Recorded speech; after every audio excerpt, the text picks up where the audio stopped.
Yo, yo, yo, yo, yo. What is going on, COD Familia? It is your boy BN, aka Mr. Kingdom Builder. And today, I thought we'd switch things up and listen and react to this Gunz video where he interviewed JasonGee and talks about moving his second account over to TFS. Is there more to it than that? Why not potentially move your second account anywhere else?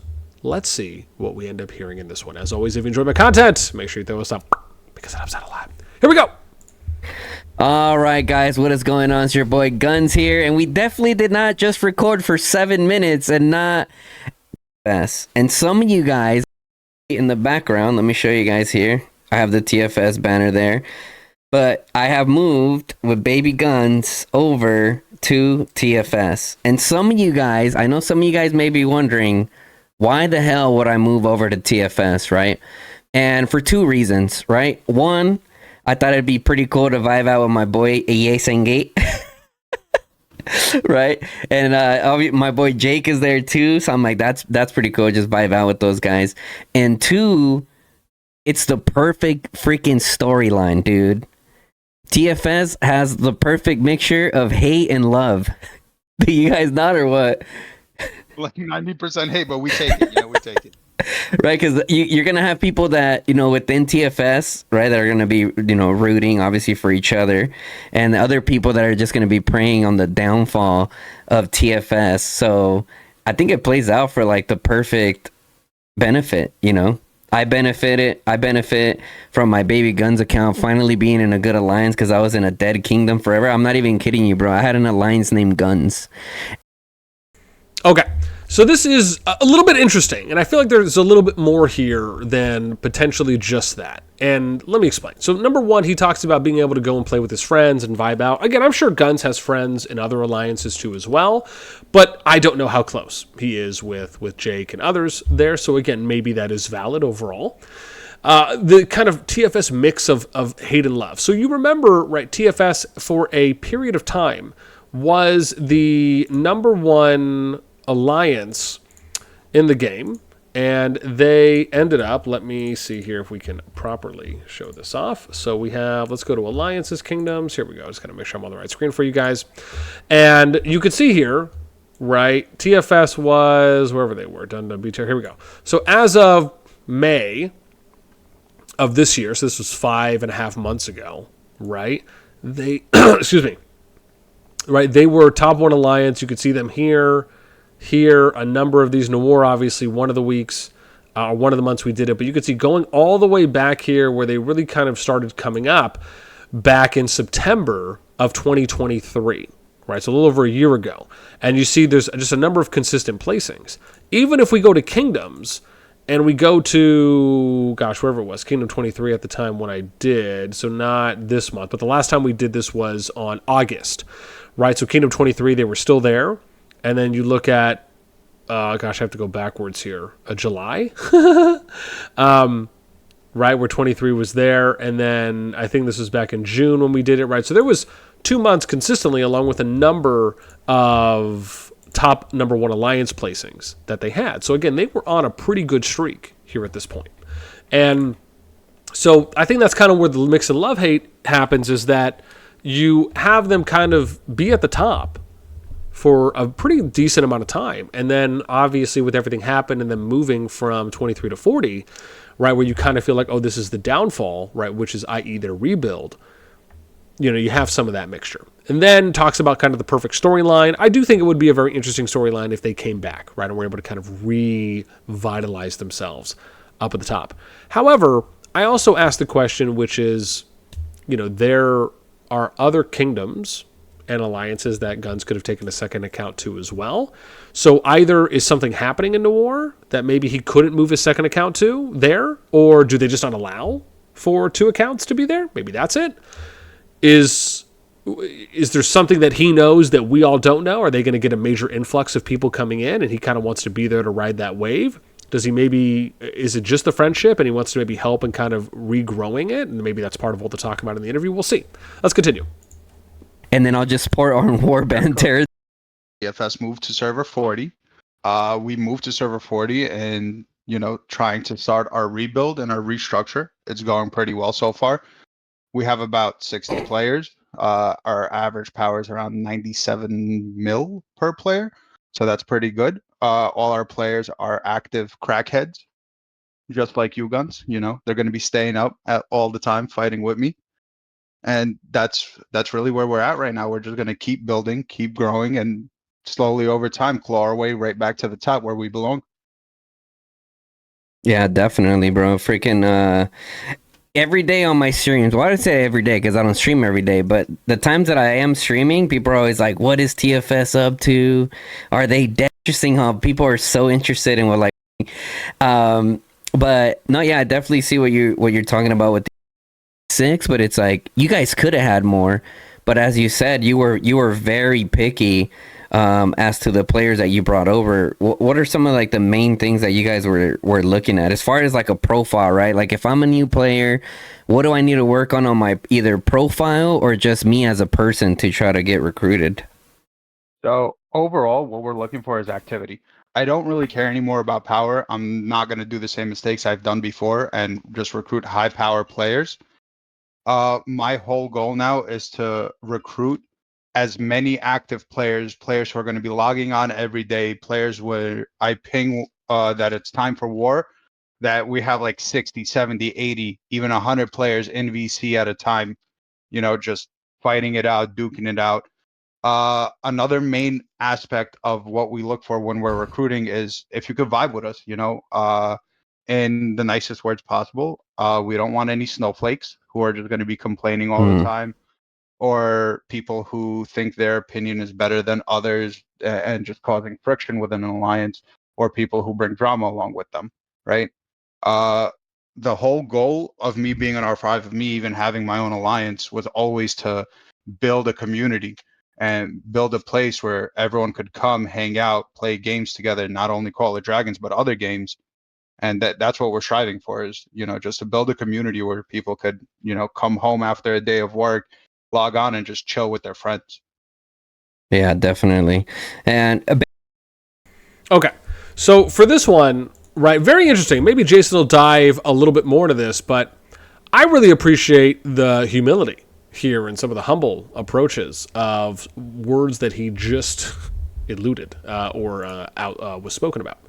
So talking about how he doesn't want to make mistakes before as he did before in recruiting higher power. Now, this is something, if you recall, there was a point in time where when I believe the first kind of major migration transition going from the 5K gems over to I believe it was either the new system at the time or it was the very last 5K gems, and now I'm somewhat blanking on this. But essentially, there was a error, if you will, in the migration window where there basically was no limit.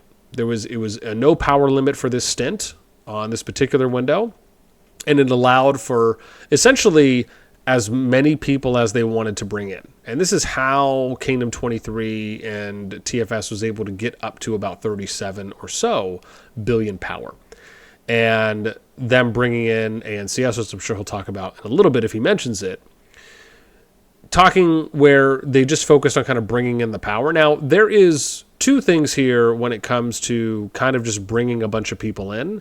And we may allude a little bit to like the CoD interview I did as well with him at the time when they kind of did that initial merge and came over, where there really wasn't like a lot from what CoD had spoken about. There wasn't a lot of that kind of working out the details, if you will, on how things were going to work in holistically for everything from kind of an A to Z approach on, you know, hey, how are we going to manage this? What are the goals going to be here? What are the standards? How are we going to handle migration, recruitment? Who's going to be in charge of diplomacy? Like really getting into the weeds on everything, where he basically explained that it was very much kind of face value, very kind of entry level on what they discussed before just kind of saying go, because at the same time they were pressed for time.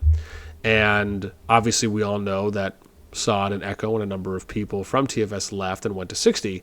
So I wonder if maybe he might get into a little bit of that, or if it's going to be a little different. But talking about how he wants to prioritize more active players, people that will show up, being more active in VC, I think that's something that everyone wants. No snowflakes. This part was interesting where he said that their opinion is better than others. And this is funny that he said that, because I myself have experienced this when I've ran jump projects where you're going in and you're building a kingdom out.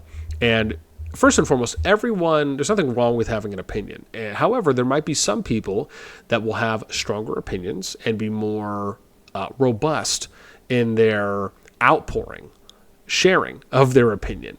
Because some people may just feel that their opinion is right and their opinion is better, or their idea is better than what's currently being done, even if that may not be the case. And this is where you often have to kind of get into a situation of troubleshooting and articulating yourself to explain things. And oftentimes it can usually help when you're explaining these things. So like if you try to do it one-on-one, that can be fine. But sometimes you might need to explain things in a group where this person doesn't have this like confirmation bias, thinking that and that's only if they have kind of this lack of self-awareness on being able to self-assess from it being in a conversation and having that opportunity of, you know what, I really do understand what he's telling me or what she's telling me. And even though I think my idea is really good, maybe it's not the right time, or maybe it's not well thought out as I thought it was. And whatever situation you may run into, I've ran into quite a few of these. And sometimes getting into a one-on-one and explaining things. And this is only in cases where if the idea is still a good idea, but it may not be either a better idea than what we're currently doing, or the right idea at the right time for what we're doing. And then sometimes it might be nice to have these conversations in groups, so that way other people can chime in and give their feedback, right? So it's not just kind of mom or dad telling you the same thing over and over again. You get to hear from some of the uncles and cousins and friends. Okay. Based off our conversations that we've had before, you've mentioned to me that you felt like one of the biggest mistakes was mass recruiting. Can you go into that? That way other R5s that might find themselves in a position, right? And that was a pretty TFS split, but what did you learn from that mass recruitment? So me personally, well, what happened was after the Echo split, losing a bunch of great fighters, a bunch of great players, I basically panicked, like straight up, and I'm gonna own that. And after panicking, I over recruited. We reached out to multiple different players from all over, from many different servers, different alliances, and we just brought pretty much anyone we could. Once we saw that during that time, Lilith had a little bug and didn't count power into the server and let you fill up however many players up to that 300 player mark, right? Yeah. And we brought in a shit ton of people, bro. I think it was like 170 players or something into server 23, and that's after the 5K gem migration, where we also brought in like 100 something players before that, with RKT coming and a few other people from the current matchup we were in. And we expected a certain number of players to go inactive. Obviously, we have to be realistic. We're going to bring in X amount of players. We're not going to expect X amount of players by the end of the season to still be as active as they were, right? However, the number of players that ended up being inactive was a shit ton higher than what we expected. Just, to put into like people's view, our home kingdom was approximately 36 billion power, which was like 16 billion power over the cap, right? More than 60% of that server was inactive by the end of the season. Like after our zone 2 fight, and everyone saw our zone 2 fight, you saw we had crackhead activity. We had a shit ton of players on at all times. After that zone 2 fight, for some reason, everyone decided to go to sleep and not wake back up. You know what I'm saying? They logged off and didn't log back in. Yeah, go ahead.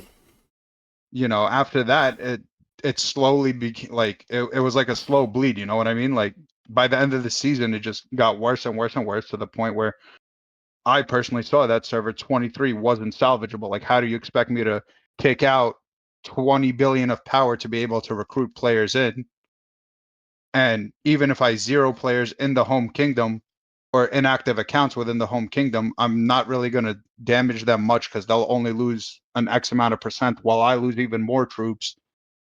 And I would have to zero like straight up everybody in the server to be able to get one player in. Yeah, Right? Like it would be damn near impossible. So at that point, I sat down with the leadership team of, who was sticking around, who was active, who was helping at that time. And we came to a decision.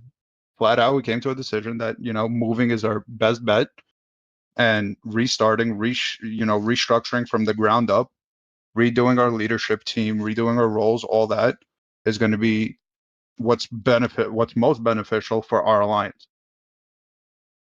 And that's exactly what we did. We moved to server 40, and that was, a pain in the ass finding an empty server that could get us king, which, shout out to Ancients for that. They helped us out along that process. Found us the server, got it for us, and, we moved here with our core group of what you see now, our 60-ish players. And we restarted, we rebuilt, we restructured our leadership, laid down the brick store foundation, and we're just building on top of that. And it's going to be a slow build because we're going to keep strict with our recruitment, keep strict based on who we let in, based on activity, based on how they vibe and mesh well with our players, with us. And, over time, just grow it out. Yeah. Okay. So a lot that was said there. We'll summarize as quick as we can. So the Echo split initially, and I thought this was very... Once again, man, this very much sounds like I don't know how to go as far as saying a humble, more candid Jay Geezy. But I do like the answers that I'm hearing so far, which is that very transparent on his feelings and what his mental state was and approach when the Echo split happened. Talking about losing good fighters, good people, which again is a shout out to Echo peeps. Also mentioning that he panicked, over-recruited, brought in just anyone and everyone that they could. To be honest, man, it takes a lot sometimes for some people to have a level of authenticity and candor, if you will, when they are speaking about themselves, right? It can be difficult to take those moments of, oh, hey, right, this could be viewed as a negative or not a good thing, and just be very honest. And so I thought that was well said. Bringing in, he said about 170, right? He said after the 5K recruitment, we had mentioned that earlier, and they didn't really have a power cap, right? So just bringing in as many as people as they could. Saying Ancients came in, some people from RKT came in, and then anticipating that some people will go inactive. This is the challenge when you just bring in anyone and everyone you can, and there's not necessarily as thorough a vetting. And I say that because... part of it also depended on like how good the current base was. If the current base there in 23 had low inactivity, low drop-off, and their conversion for the amount of people that are there actually show up and participate in KVKs, then at that point you probably want to be a little bit more selective. Also because there's not a hard way to remove people out of the kingdom. So, however, the challenge is that when you're bringing in an alliance, most of the time you are usually doing conversations with the lead and or with maybe the recruitment rep, right? Or it could be another R4. You're not necessarily going through and talking with every single individual player. However, usually when alliances are migrating, they typically would only be taking the players that are planning to be active, especially if they're going to 23. So let's say that ANCS and some RKT people came in. Well, if they came in and then they didn't show up, I put that more on them than I would necessarily put it on 23 and Jason. I still would put it a little bit there. But the idea is that if you're migrating out of somewhere, you should be bringing people with you that you know have a high percentage chance of being active. There are no guarantees, which is normal. But it should be, but that onus is really more on ANCS leadership. So if that's Spartan or whoever else is involved in that, or who was involved in that, we should say. And the same thing with the RKT people that are coming. Did they have a group representative, or was it just a couple individuals coming here and there? If so, the group rep is responsible first and foremost, and then if not, it's the individual players. Now, people can still drop off. They can stop playing at any point. Anything can happen in real life that could stop someone from they migrate in the next day. There's just no way they're going to be able to play and they have to quit. We get it. But I'm just going through what usually are the appropriate steps and processes. Now, the part on TFS in 23 is that they still should have done some level of vetting or asked ANCS if they've done some level of vetting and have they, done their due diligence on their end. Maybe that happened, maybe it didn't. The next part is talking about how after the KVK for Zone 2, post Zone 2, he said it felt like by the end of the season, 60%, if not a little more than that, basically went inactive. And they started noticing it as early as post Zone 2 fight. That's pretty wild if that number is not only the ANCS and RKT peeps, or however many of them might be included, but also your peeps as well. So, again, that's pretty high. And it almost makes me wonder, well, what happened there? Is there more to that story on why people maybe stopped showing up, stopped fighting? Was it a rift between ANCS and TFS? Remember, we heard reports from there being some internal struggles between the two alliances where you ended up having ANCS was getting some early indicators that TFS might be considering moving out. Could that maybe have demoralized? Could that have demotivated people from showing up? Where there was some other things going on with alliance shells that some people needed access to and not, or wanted access but they didn't get access to, or they had control but they didn't have control but they were supposed to be getting it back. And again, could that have factored into some things too as well? We did a video covering that. So I guess my question here is, does any of that factor into that 60% inactivity that they noticed by the end of the season? My guess would be there's a possibility. However, right, would probably have to speak to some of the people from ANCS and or the other alliance there as well, which I apologize, I'm forgetting the name, right, on if there's any truth to that, or at least kind of hearing from that side. However, he moves forward and says now the kingdom was not salvageable. He could go through and 0 people, but it just wouldn't be enough. The easier option is to basically take kind of a select group of people and migrate out so you can really then approach with what we were saying before, which is being more selective in the people that you're bringing in, which really is only going to increase the percentage chance of bringing in active people that will stay active, right? It's never a guarantee. And then needed to migrate out. He did mention something about rebuilding leadership team, rebuilding roles. I wonder if that means his role and his position on the team, or if it's kind of rebranding some of that. I'm not sure if maybe he gets into that later. Also, I do like that he gave a shout out to ANCS for helping them and their group find and get access to Kingdom 40, which I think we covered that in a previous video as well. Let's continue.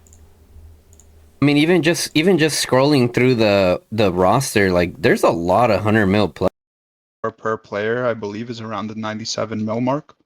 We do have some small players, and again, like I said, I don't really care about the power. Like, it's great that these players are high power and have the troops to be able to fight for an extended period of time, right? But that's not our main concern.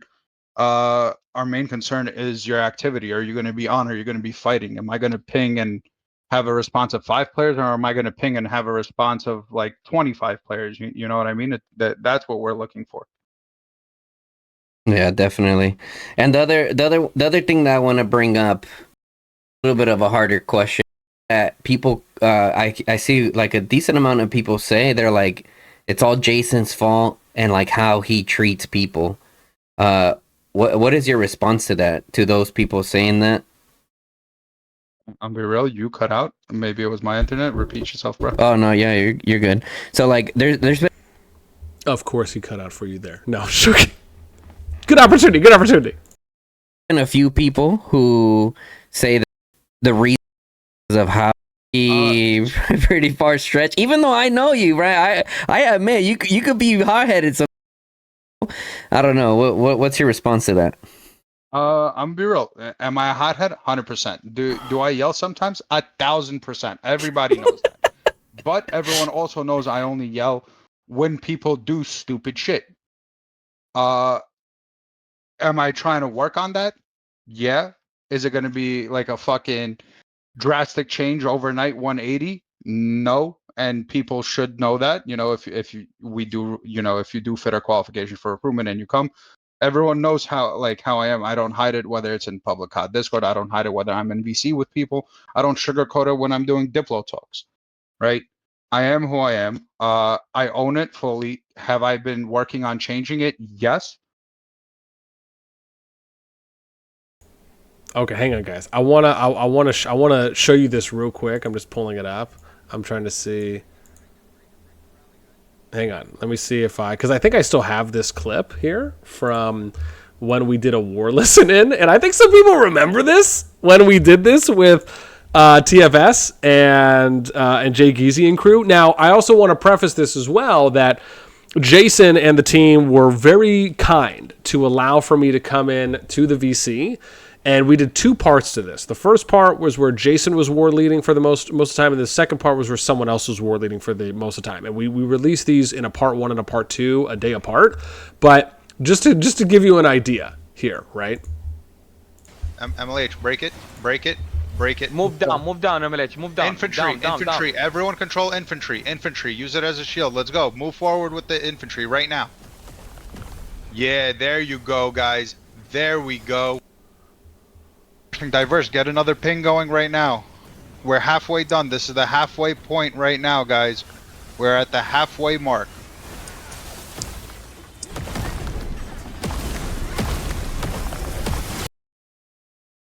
On there, stat, max destroyers. If you have extra marches, send them there.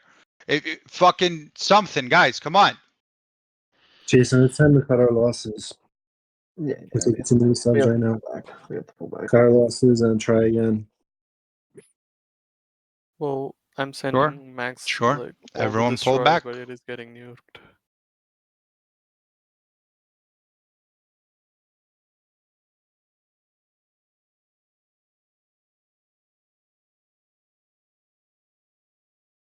Keep fucking refreshing. What the fuck is so complicated for everyone to keep fucking refreshing and hit the people on top?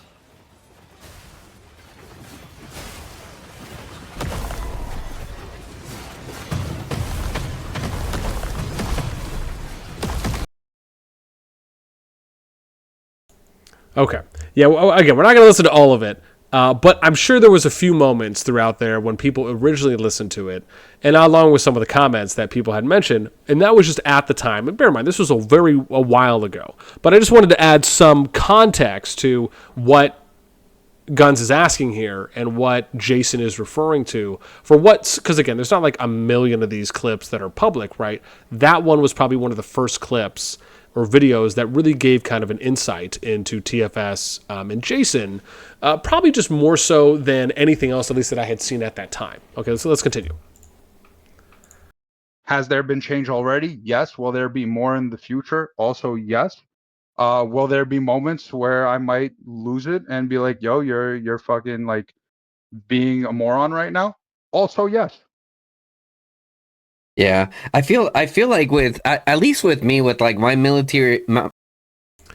So the thing I'll say here though about Jason is that at least this mother effer is consistent, right? He is, I think, no matter what, right, having a level of consistency to kind of who you are, the way that you go about things, there is a quality to that because you know what you're going to get.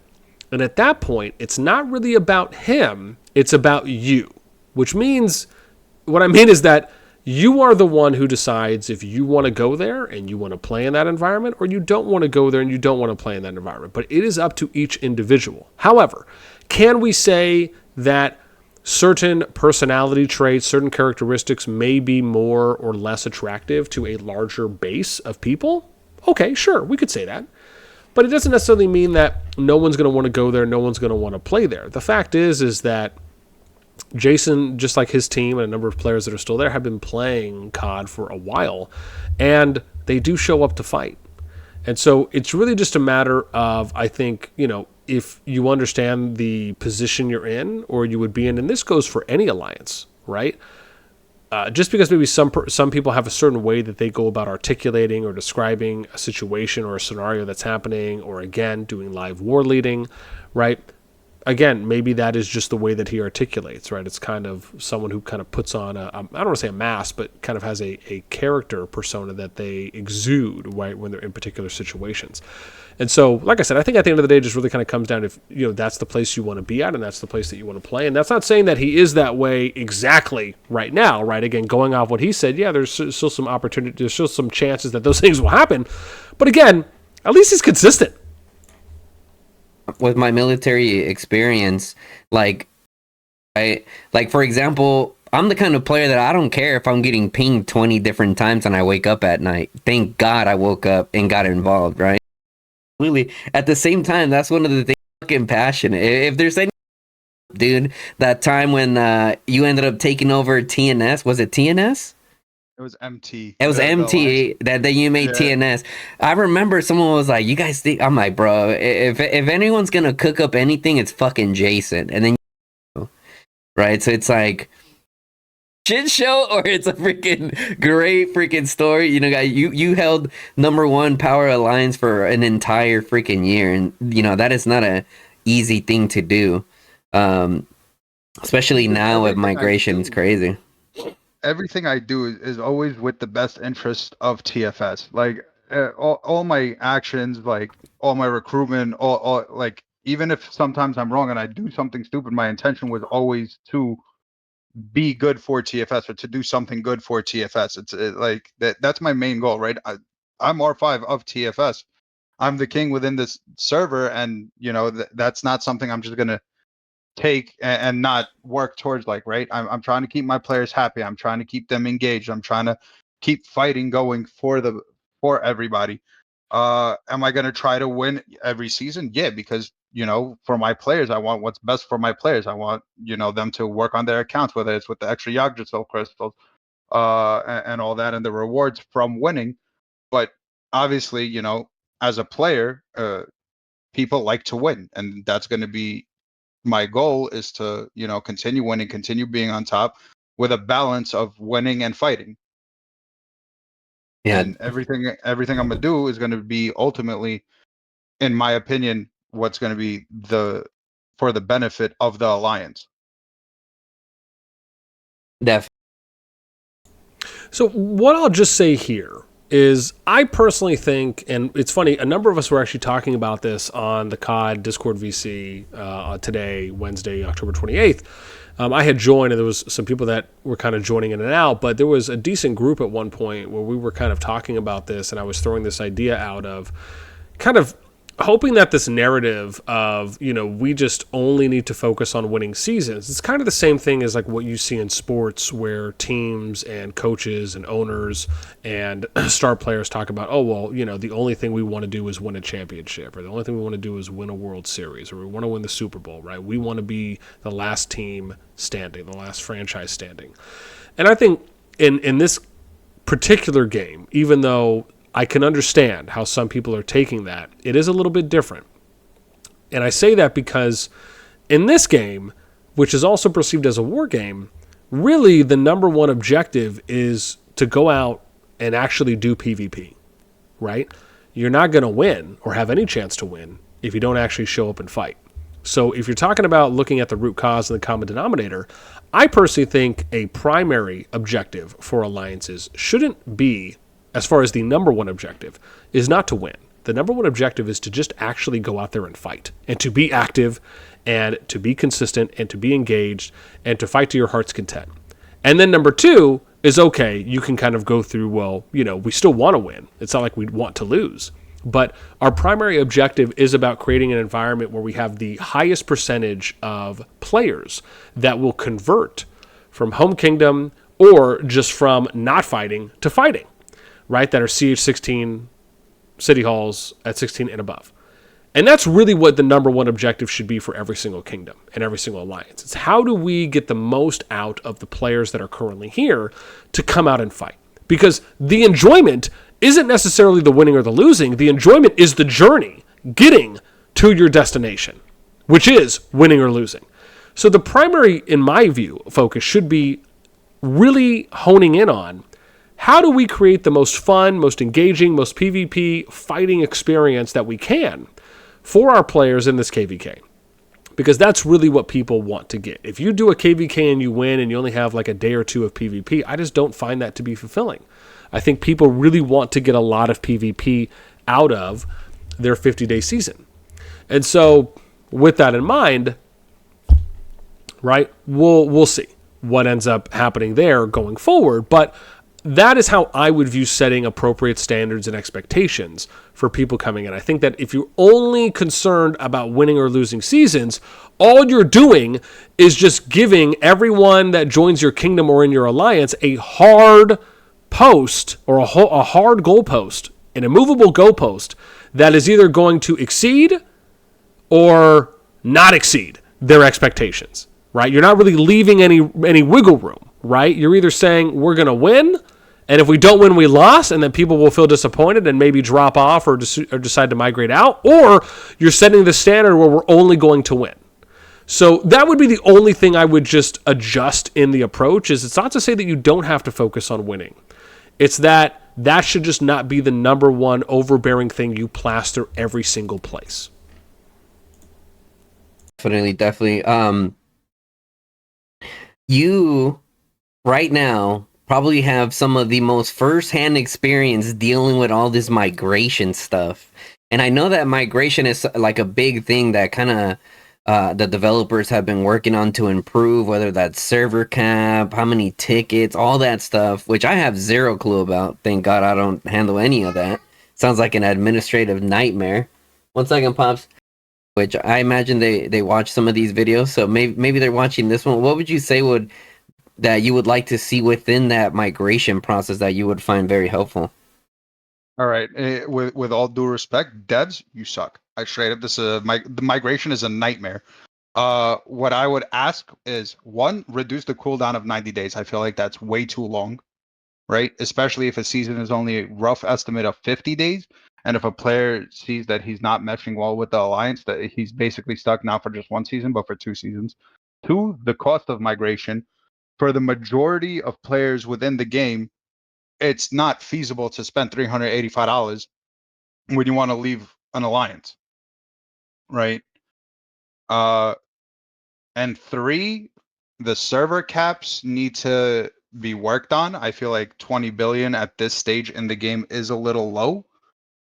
Especially when we have hundreds of players already breaching the 100 mil or the 150 mil mark on their accounts. So I think that's like a little bit of a setback.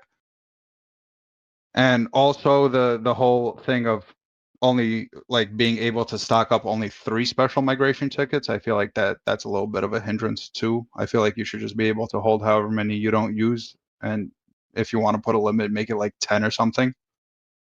But those are my complaints of migration. Yeah, definitely. I mean, the 385 is insane, bro. I mean, when me and my wife had to migrate. Okay, so a couple things here on migration. This is interesting because some of the things that he mentioned here, the devs did just release in their latest developer feedback. We did a video on this yesterday, depending on when this releases, for the 28th. So he talks about how reducing the cooldown of 90 days needs to happen. I actually agree here, and I think that the cooldown needs to, first and foremost, I actually personally don't think that there should be a cooldown. I don't think there's any point in a cooldown, because if they really cared about, and I know I said in the developer feedback I would just like for them to do it to where you can migrate season to season, but honestly, now that I'm really thinking about it, I don't think there should be a cooldown at all. If people want to migrate and they want to move, that's fine. Right? Because that is just going to allow for the game to make more money, because they're probably going to end up spending on that if they're moving season to season anyways. And on top of that, if kingdoms are lowering their power cap, where those people that are wanting to go to that kingdom have to be accepted in anyways, that's fine. However, they should still have a pure accept deny system, not where you have to lower the cap, but the fact is every single person has to apply, and then every single person has to be accepted by the king or queen. If you do that, then you don't need a cooldown at all, and you can potentially make more money as a game. The next one is the cost of migration being $385 is not feasible. Again, that's obviously for the people that are on the high end, and $385 probably isn't, I don't want to say it's not a lot of money, but I will just say that if you are someone who's a high spender, $385 relative to probably what you've already spent in the game is probably not a lot of money at that point. And I think that's fair to say.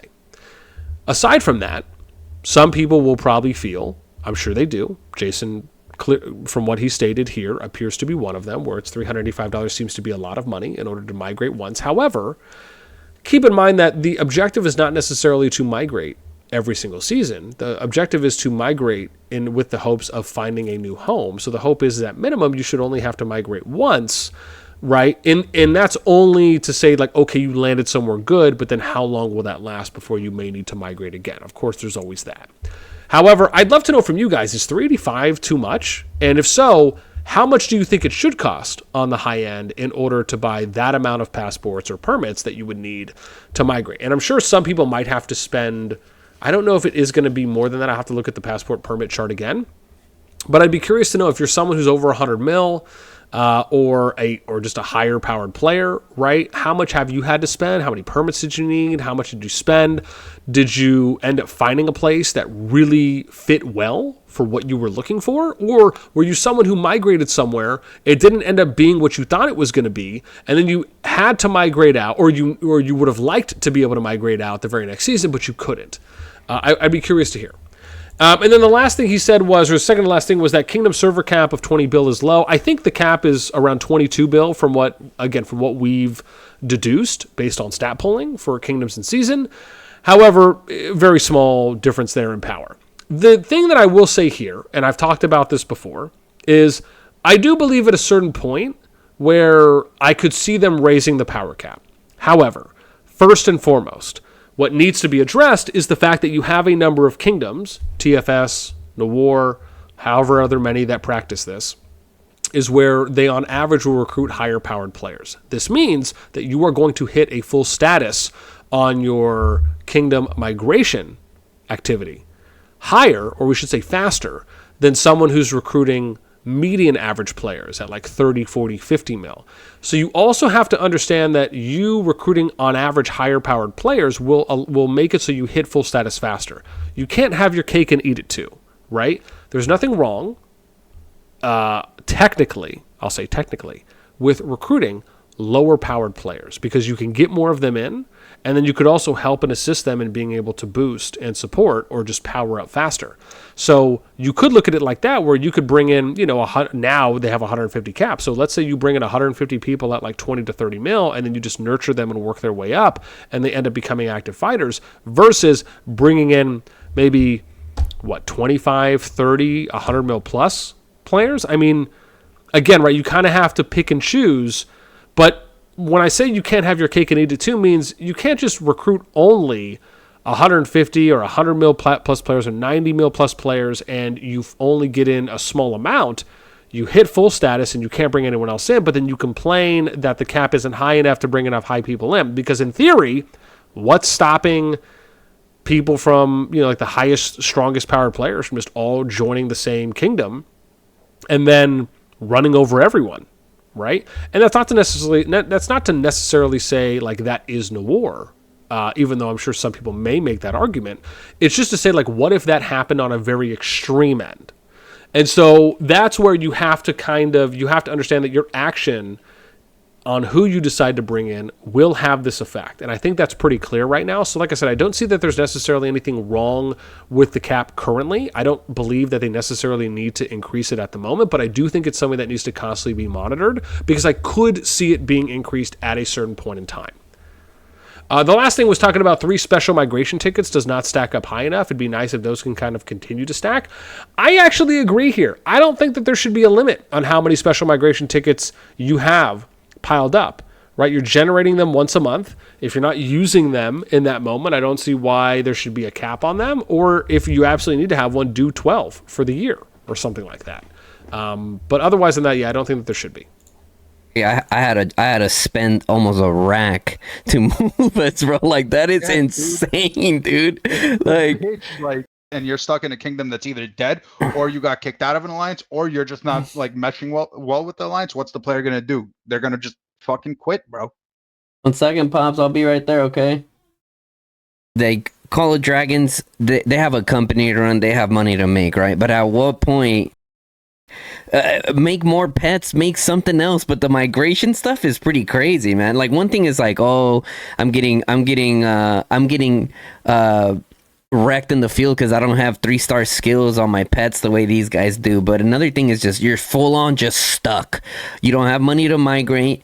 You hate it where you're at. Like, Dude, if you get kicked out of the main alliance in your server, you're not even getting alliance points anymore, so you can't even get the free migration ticket. So it's like you're asked. You know what I'm saying? Like you're literally cooked. yeah, straight up. Like the only option at that point is like, all right, I'm gonna pick up another city builder game. Yeah. Yeah, I mean, I hope to see some good improvements. Well, Jason, I look forward to making some good on the Discord comms. That's something that people have been wanting a lot. I look forward to making some good content with you, bro, and playing alongside you. Hopefully we can get some listening on the Discord comms.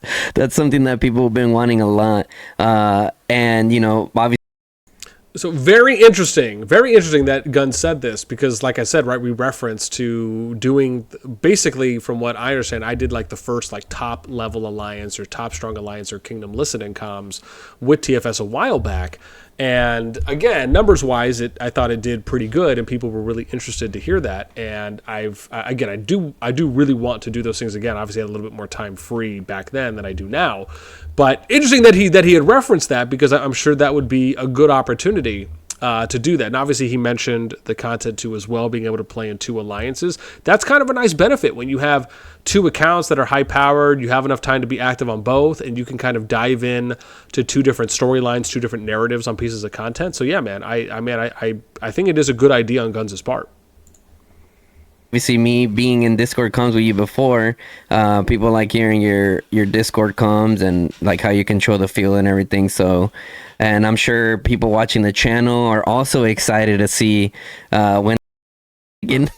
I was at work for that. Everyone got the frame run done. I mean, good shit for you guys. You know, that was real good stuff. But for sure, we're gonna get you in. You're gonna stream.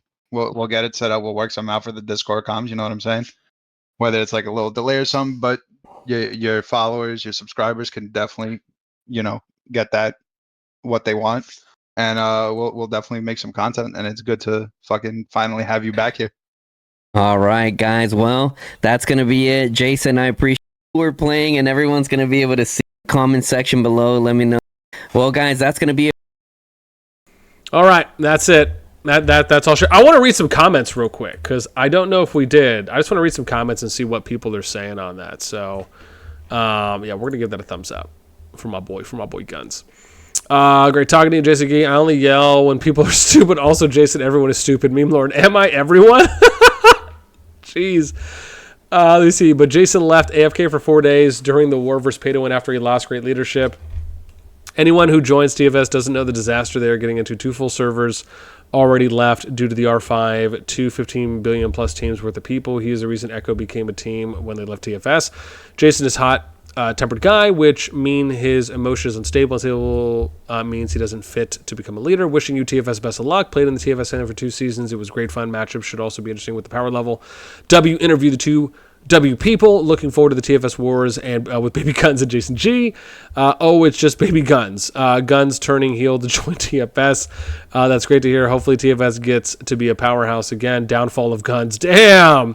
The TFS memories. Wish you guys all the luck growing. See you soon in the big league. Yo, are you sure? Love a good underdog story. Rise from the ashes and good luck TFS. Crackhead activity. Hey yo, we're against TFS this upcoming KVK. I see the title and I cry in happiness. Make TFS great again. Excited to see content. Welcome to the fam, Gunz. Jeez. You Photoshop them muscles for sure. Jeez. Nice job, JasonGee and Gunz. Jason bullies me every day. Yeah, you probably deserve it. Jason, you should check PXS players. They are broke now after loss against GG. There is a lot, very active T5 and good players. Look at that. We're just proactive recruitment there. See you in Zone 2, mate. A was TFS picky. See you next season. Yo, we meet next season 107 HBX. Recruiting, yo, I'm excited to see the content. Can't wait. All right. That pretty much sums this up, man. This was good. I thought this showed, you know, even when I interviewed Jason back then, which again was so awesome, and you know, being able to have an opportunity to interview any of the top peeps, whether that be for players, alliances, kingdoms, reps, it's always so such a great experience to be able to kind of pick the brains, see what makes them tick, being able to hear from them on their experiences and their time playing.